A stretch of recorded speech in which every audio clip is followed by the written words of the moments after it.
मुहाजिरों, ये तारीख है मकानों की, बनाने वाला हमेशा बरामदों में रहा है. अशा प्रकारचे शेर शायरीमधून एक संवेदनशील संदेश देणारे मुनव्वर राणाजी आपल्या सोबत आहेत. आपण लखनऊमध्ये आहेत. मुनव्वर जी, आपका ये हेलो। अभी का जो शेर था, उससे ये पता चलता है कि संघर्ष कैसा रहा होगा. जी। आपकी मुझे एक बात बताइए कि शुरुआत कहाँ से हो गई थी? आपका ट्रांसपोर्ट का तो बिज़नेस था. हाँ, बड़ा मशहूर शेर आपको याद रहा कि जब मैंने ये पाकिस्तान में गज़ल पढ़ी थी, जब ये शेर मैंने पढ़ा था, तो उस मुशायरे में अल्ताफ़ हुसैन भी थे, अच्छा, MQM वाले.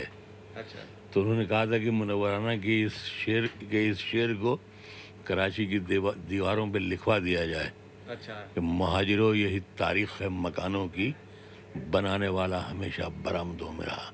कौन सी पहली लिखी थी? हाँ, हमने एक शेर कहा था कि लबों पे उसके कभी बद्दुआ नहीं होती, लबों पे उसके कभी बद्दुआ नहीं होती, बस एक माँ है जो मुझसे खफा नहीं होती. अच्छा. तो मेरा लिए कि वो माँ मेरा जो था वो एक आइडिया थी. हम ये सोचते थे, आज भी ये सोचते हैं कि जब से मतलब मेरी माँ गुजर गई 15 से, तब से हमने माँ पे कोई शेर भी नहीं कहा फिर. अच्छा.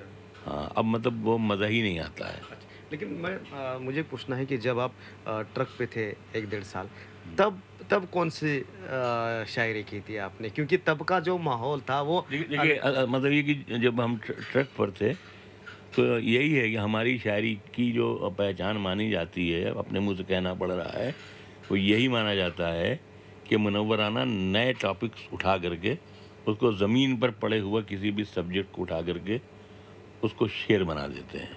अच्छा.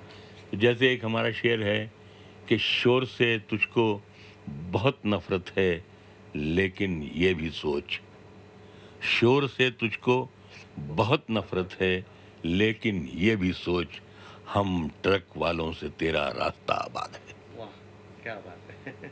यानी अगर आप रास्ते से ट्रक उठा लीजिए तो कार चलाने वाले की हिम्मत नहीं पड़ेगी चलने की, उसको डर लगेगा उसको.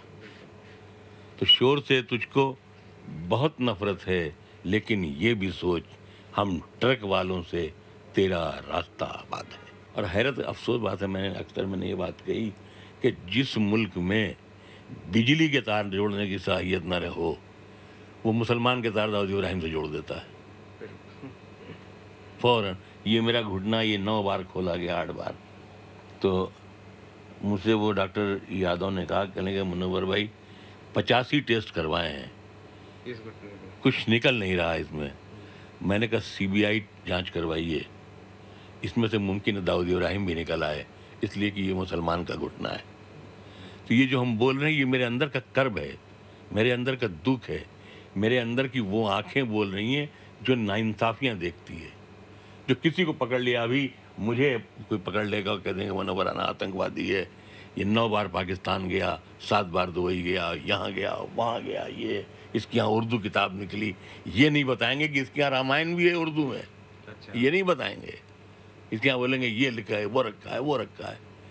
तो मेरा कहने में तो मैंने कहा उन दिनों कि यानी मेरा एक ही बेटा मैंने बताया, तो वही आप मेरी पूंजी है, और तो मेरे पास कुछ नहीं है. भाई ये उम्मीद है कि अगर हम मरेंगे तो ये और 2-3-4 दोस्तों को ले आएगा, हमको उठा करके जा करके मिट्टी के सुपुर्द कर देगा. औलाद का यही एक होता है आदमी का. बिल्कुल.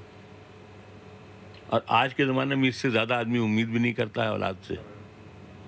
तो मैंने शेर कहा कि मेरी पूंजी से उन्हें सूद की बू आती है. अच्छा. सूद, मेरी पूंजी से उन्हें सूद की बू आती है, हर मुसलमान से दाऊद की बू आती है. अच्छा. मेरी पूंजी से उन्हें सूद की बू आती है, हर मुसलमान से दाऊद की बू आती है. और क्यों मुझे खौफ से तू देख रही है दुनिया, क्या मेरे पास से बारूद की बू आती है. बहुत खूब, बहुत खूब. क्यों मुझे खौफ से तू देख रही है दुनिया, क्या मेरे पास से बारूद की बू आती है. जब हम मस्जिद से नमाज पढ़ के निकलते हैं तो मेरे पास से भी वही खुशबू आती है जब एक हिंदू मंदिर से निकलता है, उसके पास से जो खुशबू आती है. पवित्रता, पाकीज़गी, अपनापन, محبت, قربانی, جو مختلف جذبوں کی جو ملا کر کے جو خوشبو بنتی ہے, وہ خوشبو جو مندر سے جب کوئی نکلتا ہے آتی ہے, وہی مسلمان جب نکلتا ہے اس کے اس جسم سے بھی آتی ہے. تو جہاز کہیں سے ایئر پاکٹ میں آ گیا تھا. اچھا. وہ پاکستان کا جہاز تھا, پی آئی اے کا. تو 2 جہاز چلتے تھے, ایک ان کا جاتا تھا, ان کا آتا تو وہ رہتا تھا. پی آئی اے کا جہاز تھا, تو کہیں وہ ایئر پاکٹ میں آ گیا تو ہلنے ڈلنے لگا. تو میں نے اس سے ایئر ہوسٹس سے پوچھا, میں نے پوچھا کہ ہم انڈیا سے کتنی دور ہیں؟ تو اس نے, میں نے گھڑی دیکھی, اس نے کہا ودن 7 اور 8 منٹ آپ انڈین ٹریٹوری میں داخل ہو جائیں گے. ابھی آپ انڈین ٹریٹوری میں نہیں ہیں. کتنے منٹ میں؟ 7-8 منٹ میں آپ انڈیا میں داخل ہو جائیں گے, انڈین سرحد میں آ جائیں گے آپ.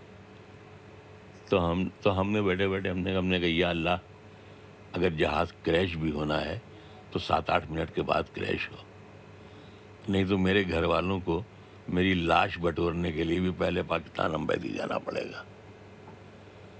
تو میں غزل کہہ رہا تھا, میں نے اس میں ایک شعر کہا تھا کہ وطن سے دور بھی یارب وہاں پہ دم نکلے, وطن سے دور بھی یارب وہاں پہ دم نکلے, جہاں سے ملک کی سرحد دکھائی دینے لگے. وطن سے دور بھی یارب وہاں پہ دم نکلے, جہاں سے ملک کی سرحد دکھائی دینے لگے. تو کہنے کا مطلب, جب اس جذبے سے ہم شعر کہتے ہوں, یا ہم نے کہا کہ مدینے تک میں ہم نے ملک کی خاطر دعا مانگی, مدینے تک میں ہم نے ملک کی خاطر دعا مانگی, کسی سے پوچھ لے اس کو وطن کا درد کہتے ہیں. تو جب ہم مدینے جاتے ہیں, وہاں دعا مانگتے ہیں, تو یہ تو دعا نہیں مانگتے ہیں کہ ہم بچ جائیں, ہندو مر جائے. کوئی بھی آدمی سے نہیں مانگتا ہے نا. تو آپ مندر میں جاتے ہیں, بھگوان اس دیش کے لوگوں کو اچھا رکھیے گا. تو ہم بھی جا کے یہی دعا کرتے ہیں, اللہ میاں. تو دن میں اب ہم سے کہتے ہیں صاحب وہ بھارت ماتا کی جے بولو, وہ الو کے پٹھو. دن میں 97 بار ہم سجدہ کرتے ہیں اور اس کی مٹی کو چومتے ہیں. اس سے بڑی بھارت ماتا کی جے اور کیا ہو سکتا ہے؟ 97 بار. اور پورے ملک کی مٹی کو ہم اتنا پوتر سمجھتے ہیں کہ کہیں بھی جا نماز بچھاتے ہیں اور کھڑے ہو جاتے ہیں نماز پڑھنے کے لیے, کیونکہ ہمیں یقین ہے کہ جب یہ ہندوستان ہے, بھگوان رام کی زمین ہے, تو اس کا مطلب ہے پوری زمین ہی پاک ہے. محلہ پاک نہیں ہوتا ہے, مندر پاک نہیں, مسجد پاک نہیں ہے. جب یہ بھگوان رام کی زمین ہے, جس کو علامہ اقبال نے امام الہند کہا, یعنی ہندوستان کے اماموں کا امام, تو یہ پوری مٹی پاک ہے. ہم کہیں یہ نہیں, ہم کو کہیں مندر میں کونے میں بولیے وہاں پڑھ لیں گے, جہاں کہیے وہاں نماز پڑھ لیں گے, کیونکہ ہم پوری اس ملک کی مٹی کو پاک سمجھتے ہیں. سیاسی گفتگو مت کیجیے, اچھا نہیں لگتا. سیاسی گفتگو مت کیجیے, اچھا نہیں لگتا. رفو پر پھر رفو مت کیجیے, اچھا نہیں لگتا. سیاسی گفتگو مت کیجیے, اچھا نہیں لگتا. رفو پر پھر رفو مت کیجیے, اچھا نہیں لگتا. بہایا کیجیے 2-4 آنسو بھی محبت میں, عبادت بے وضو مت کیجیے, اچھا نہیں لگتا. बहुत खूपसरत. रफू पे रफू मत कीजिए, अच्छा नाही लगता. आणि हे आहेत मुनव्वर राणा की ज्यांची सुरुवात त्यानंतर राजकारण, समाजकारण आणि भगवान रामासंदर्भातच्या सुद्धा त्यांचं म्हणणं, त्यांचे विचार हे आपण महाराष्ट्रातील जनतेसाठी स्पेशल मुनव्वर राणा यांची मुलाखतीच्या माध्यमातून मांडलेलं आहे. कॅमेरामॅन राजेश रामराज शिंदे, झी मीडिया, लखनौ.